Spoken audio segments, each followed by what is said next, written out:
ready to zoom back into our third game over there in Columbia, South Carolina. We have number 8 here at your Sports Outpost, the Gamecocks, hosting the Vanderbilt Commodores. -5 in favor of the home team. I think that number pretty solid. I think it's going to be a nice back and forth, hopefully. Fingers crossed, but we'll get into it here. As the last time these two met was in 2024, last year, 28-7, as South Carolina dominated in that one. And if I'm not mistaken, as we'll get into this, penalties, and mistakes. Vandy hasn't beaten the Gamecocks since 2008, as South Carolina has a 16-game winning streak over the Commodores. That is a big hump that Clark Lee, who is so far 2-0, last week getting a big road win in against Virginia Tech on the road, 44-20. The week before, they won 45-3 over Charleston Southern. Frank Beamer, the home team head coach, is also 2-0 going into this, 38-10 last week against South Carolina.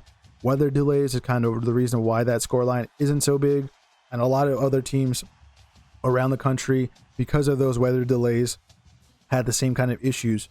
Then the week before, also played Virginia Tech on a neutral site field, 24-11, and I'll actually get into that game a little bit here. The big question is, which team will make the least amount of mental mistakes? As the only team to cause or have any kind of fumbles or turnovers, is what I mean, between the two that took on Virginia Tech, we kind of have an interesting kind of little thing to look at, as both of them have played the same program so far this season. Vandy has had a fumble and an interception against the Hokies. But again, the mental mistakes, who can have the least amount? One big thing that these two teams have been doing is causing a lot of, again, the flags coming out of the refs' pants, if you know what I mean there. For both teams against Virginia Tech, South Carolina had 8 penalties for 51 yards. 2 of those helped get 6 points. So really, that game against the Hokies in week 1 on a neutral site field should have been, what's the math on that? 24-5. Realistically, those 6 points that were on that board kind of were helped out by penalties and allowing drives to continue. And then on top of that, they had one drive that was stalled because of a penalty as well. So could have been a lot uglier than 24-11. The week before, last week against South Carolina State, they had 7 penalties for 48 yards. So again, they got to clean that up and play a little bit more discipline. Vanderbilt, when they took on Virginia Tech last week, had 11 penalties for 77 yards. One of those helped Virginia Tech get 3 points. And then the week before, in week 1, they played Charleston Southern, 7 penalties for 60 yards. So again, mental mistakes is what this game is probably going to be coming down to. But you guys, I think this game also, on the surface, at least people talking about it, it's going to be quote unquote a quarterback battle.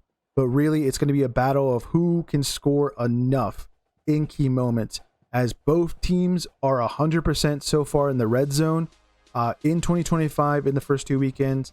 But again, it's the year of the defense. One of those teams is going to struggle. Is it going to be Vandy? Is it going to be South Carolina not getting that 100% going on after this past weekend? So yeah, that's going to be something to look into.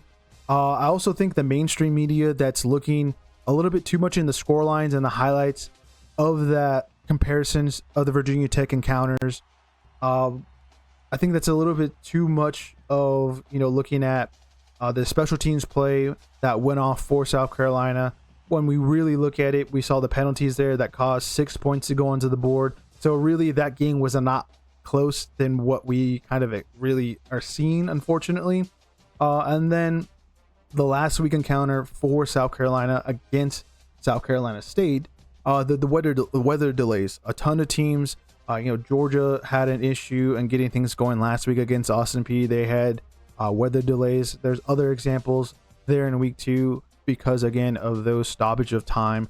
When your team's just sitting there waiting to get things going again, You're going to be a little slow coming back out into the field because you kind of lost that adrenaline. You lost that warm up stretch, having to re-warm up, getting the body ready to go. Sometimes it just does not work out so well, and that's why you had the scoreline of 38-10 against that FCS opponent last week for the Gamecocks. But again, going back to that quarterback battle that might happen, Diego Pavia, Lenore Sellers having similar stats so far this season, especially again when they played the Hokies, around 200 yards for each of them. I think Diego Pavia was just under the 200 mark. Some touchdowns. Sellers had one on the ground. So, it's a little bit different from there. But again, Pavia is the only one so far that threw that interception against the opponent that they shared in 2025 in the beginning of the season. Another thing to mention, I think Vanderbilt's running back room is pretty solid. I really like Cedric Alexander and Mikaelin Young. Alexander had 156 yards rushing so far, 7.2 on average. That is a pretty number, but most likely not going to be happening this upcoming weekend. And then 2 touchdowns on the ground for him and 1 through the air. Young has 114 yards on the ground, 10.4 per carry with 2 touchdowns rushing there. That's a pretty good running back room, to be quite honest with you. I kind of want to look maybe after this and then going into the weekend of their offensive line and seeing how things are going. South Carolina, they might be struggling in that department. They're kind of having issues already going into the season, as they had a little bit of an exodus, not just through the portal, but through graduations and then trying to replace those guys. They're still kind of figuring things out, but they also do have Lenore Sellers, who really doesn't have to have a spectacular offensive line to get the job done. This game will come down to, I think, special teams and mental mistakes from these two guys. I'm saying special teams because of not only kickoff returns that can be big, punt returns that can go really off and give teams some momentum, even if it's not for a touchdown, but a large gain. But field goals. I think that's going to be very important on who makes the points that they can get. Again, we talked about it's going to be a battle of who's going to score enough, whether that's touchdowns or field goals or maybe safeties. Who knows? The defense might put some points on the board as well. Mental mistakes, again, from these two guys. Pavia did not have a good outing last time out. I think he got under 200 yards through interception. But it's another year. He's improved somewhat from what we have seen so far. And hopefully it turns into making this game a true back and forth shootout contest there in Columbia, South Carolina. Injuries going into this, nothing key. I know Vandy does have some guys that are on the IR list, but nothing key to where they're losing big guys that are going to have big impacts. But for South Carolina, their starting and key tight end at the moment is questionable. Brady Hunt, he has an undisclosed injury at the moment. Jatis Gear, who had some penalties last season against Vandy in that game in 2024. He's questionable, and it is an undisclosed injury for him. And then they lose possibly Judge Collar in the secondary. He hasn't played yet so far this season, but if this is his first game, not a kind of a good thing, really. He has a knee issue, as he will have to be knocking off some rust there. But those are the injuries. Not a lot for this contest. But the team I have winning here, I think, is going to be South Carolina by 8 points. The reason why, again, special teams, Vicari Swain, he's had back-to-back weeks where he's returned a punt for a touchdown. I don't know if he does that in this game, but he's going to definitely pop off, or maybe a big gain that gets South Carolina to start a drive near or around the red zone. I just think that guy he's just using his speed so well. He's so clever. The last week he got a punt return against South Carolina State where maybe he shouldn't have done that, but he has all those abilities, speed to get around the corner, outrun basically everyone.